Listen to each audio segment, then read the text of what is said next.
میلاد کا لفظ کہاں سے آ گیا؟ محفل ہم بھی کرتے ہیں، میں نے کہا تم ہار گئے ہو اس لیے کرتے، مان کے کرتے تو الگ بات تھی۔ کہتے ہم نے بھی محفل رکھی ہے، میں نے کہا کیا نام ہے؟ کہتے کہ ذکر مصطفیٰ۔ میں نے کہا نہ، ربیع الاول میں صرف میلاد مصطفیٰ ہوگا۔ میں نے کہا ذکر مصطفیٰ کیوں نہیں ہو سکتا؟ میں نے کہا وہ عموم ہے، اور یہ خطبات خصوص سے تعلق رکھتے ہیں۔ ربیع النور شریف میں جو محفل ہوگی اس کا ایک ہی ٹائٹل نیم ہوگا، میلاد النبی صلی اللہ علیہ وسلم۔ سرکار کی آمد، دلدار کی آمد، مکے کی آمد۔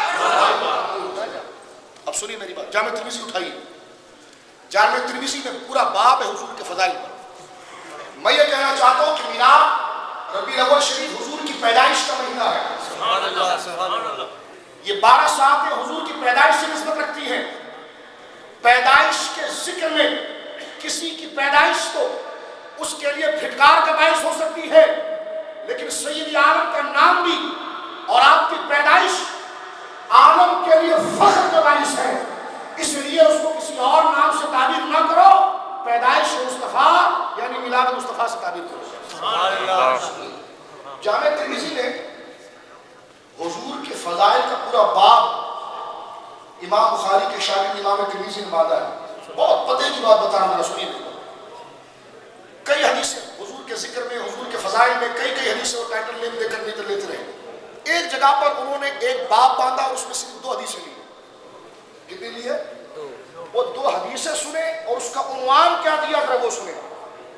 پہلی بات، عثمان غنی ایک آدمی سے ملے، کہا تم حضور کے ساتھ پیدا ہوئے ہو؟ انہوں نے کہا جی ہاں، میں اسی سال پیدا ہوا ہوں جس سال سرکار پیدا ہوئے ہیں۔ اور اب دیکھیں پیدائش کا ذکر ہو رہا ہے، اور وہ ہاتھیوں والا سال تھا، عام الفیل، وہ ہاتھیوں والا سال تھا۔ یہ حضرت عثمان غنی کے ذریعے اس سے تک پہنچی، ٹھیک ہے، یہ ایک حدیث ہوگی۔ دوسری روایت کیا ہے؟ ایک شخص سے پوچھا گیا کہ تم حضور کے ساتھ پیدا ہوئے تو تم بڑے ہو یا حضور بڑے ہیں؟ انہوں نے کہا جی بڑے تو حضور ہی ہیں، میں حضور سے 2 سال پہلے پیدا ہوا۔ اس کی دلیل یہ ہے کہ حضور جس سال پیدا ہوئے ہیں وہ سال کوئی ہاتھیوں والا ہے۔ ابرہہ بادشاہ جس وقت خانہ کعبہ کو گرانے کے لیے اپنے ہاتھیوں کو لے کر آیا تھا، تو وہ کہتے ہیں کہ مجھے یاد ہے کہ میری ماں مجھے گود میں اٹھا کر لے گئی تھی، اور حضور اس سال پیدا ہو رہے ہیں، تو کہتے ہیں 2 سال پہلے میں پیدا ہوا ہوں۔ اور اس پر دلیل وہ بندہ پیش کرتا ہے، وہ یہ کہتا ہے کہ جناب میری ماں مجھے گود میں اٹھا کر لے گئی اور میں نے اس میدان میں حاضری دی ہے جس میں وہ ہاتھی بندھے تھے، میں نے اپنی آنکھوں سے ہاتھی کی ہری ہری لیدیں دیکھی ہیں۔ یہ دلیل اس نے پیش کی۔ اس کا مطلب یہ کہ مجھے اتنا شعور تھا، یعنی میں ہاتھیوں والے سال سے پہلے پیدا ہو گیا۔ بس یہ 2 روایتیں، دونوں میں حضور کی پیدائش کا بیان ہے۔ اب ترمذی شریف اٹھا کر دیکھیں، امام ترمذی امام احمد رضا کے شاگرد نہیں ہے، نہ جن کو عرف عام میں آج بریلوی کہا جاتا ہے، نہ وہ بریلی سے کوئی نسبت رکھتے ہیں، لیکن اگر آپ اٹھا کر دیکھیں دونوں روایتوں میں پیدائش کا ذکر تھا۔ امام ترمذی نے عنوان باندھا، بابو ما جاء فی میلاد النبی صلی اللہ علیہ وسلم۔ جامع ترمذی اٹھا کر دیکھیں، کہتے ہیں میلاد کا لکھا ہے، میں نے کہا تم نے نہیں پڑھا تو ہم کیا کر سکتے ہیں؟ جامع ترمذی اٹھا کر دیکھیں، امام بخاری کے شاگرد ہیں، انہوں نے باب باندھا ہے پورا، بابو ما جاء فی میلاد النبی۔ پتا چلا یہ ٹرمس، یہ اصطلاح ہم نے نہیں ایجاد کی، یہ تسلسل سے صحابہ کے ذریعے آئی ہے۔ صحابہ کے ذریعے کیسے آئی؟ طبرانی معجم الکبیر اٹھائیے آپ، پہلی جلد، اس میں واضح روایت موجود ہے۔ میری ماں حضرت عائشہ صدیقہ رضی اللہ تعالیٰ عنہ کہتی ہیں کہ ایک دفعہ ابو بکر و سیدنا صدیق اکبر میرے والد گرامی اور سرکار دونوں بیٹھے تھے، کہتے ہیں کہ میں بھی جا کر قریب میں بیٹھ گئی، گفتگو چل رہی تھی، جو گفتگو میں نے سنی پتہ ہے وہ کیا تھی؟ کہ لگی کیا تھی؟ کہ اپنی عمروں کا ذکر کر رہے تھے، تو کہا اس کو آپ نے کن الفاظ میں تعبیر کیا؟ فرمایا تذاکرہ ابو بکر ورسول اللہ میلادہما عندی، میں موجود تھی، ابو بکر و عمر نے دونوں نے میرے سامنے میلاد پڑھا۔ کہنے کا مقصد یہ ہے کہ حضور کی عظمت کے کئی نام ہیں، مقام مصطفیٰ، عظمت مصطفیٰ، ذکر مصطفیٰ، لیکن ربیع الاول میں اس کا ایک ہی نام ہوتا ہے، میلاد مصطفیٰ۔ آخری جملہ سنیے سوال سے، امام بوسری نے ایک نظریہ دیا، ناخواہ حضرات نے بڑھ بڑھ کر جملے کہے سرکار کی بارگاہ میں، بڑھ بڑھ کر جملے کہے سرکار کی بارگاہ میں۔ حضور کے لیے کیا جملہ کہا جا سکتا ہے کیا نہیں کہا جا سکتا، اس پر ایک قانون سن لیا، اس پر ایک قانون امام بوصیری نے مسلم ایک قانون پیش کیا ہے. وہ کہتے ہیں دع ما ادعته النصارى في نبيهم، نصرانیوں نے جو اپنے نبی کے بارے میں کہا نا ایسا حضور کو نہ کہنا. نصرانیوں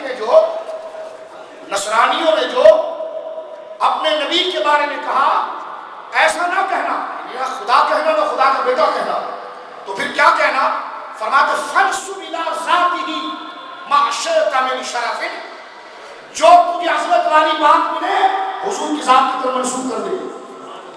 اور فرماتے فنسب الى قدره ما شئت من عظمی، جو تجھے شان والی بات ملے جو بھی ہو اس سے شان ظاہر ہو تو اس کا پہلا مصداق حضور کو بنا، اور کوئی بھی عظمت والی بات ملے تو سب سے پہلے اس سے مصطفیٰ کی عظمت کو بیان. تو یہ وہ قاعدہ ہے، یہ وہ قرینہ ہے. ہماری کتابوں میں ایک مسئلہ لکھا ہوا ہے، ذرا توجہ رکھیے گا. آپ نے مدینہ شریف دیکھا ہے؟ مدینہ شریف دیکھا ہے آپ نے؟ مکہ شریف بھی دیکھا ہے؟ مکہ شریف جب آپ جاتے ہیں نا تو جب تک جبل کعبہ کو کراس نہ کریں تو کعبے کے مینار جب تک نظر نہ آئے تو مسجد نظر نہیں آتی. لیکن شہر رسول وہ ہے جو 50 میل دور سے چمک رہا ہوتا ہے. ایسے ہی ہے نا. ہمارے مسئلوں کو مذہب کی مسلم کتاب جس کو کوئی چیلنج نہیں کر سکتا، علامہ ابن حمام نے فتح القدیر میں اس مسئلے کو لکھا ہے.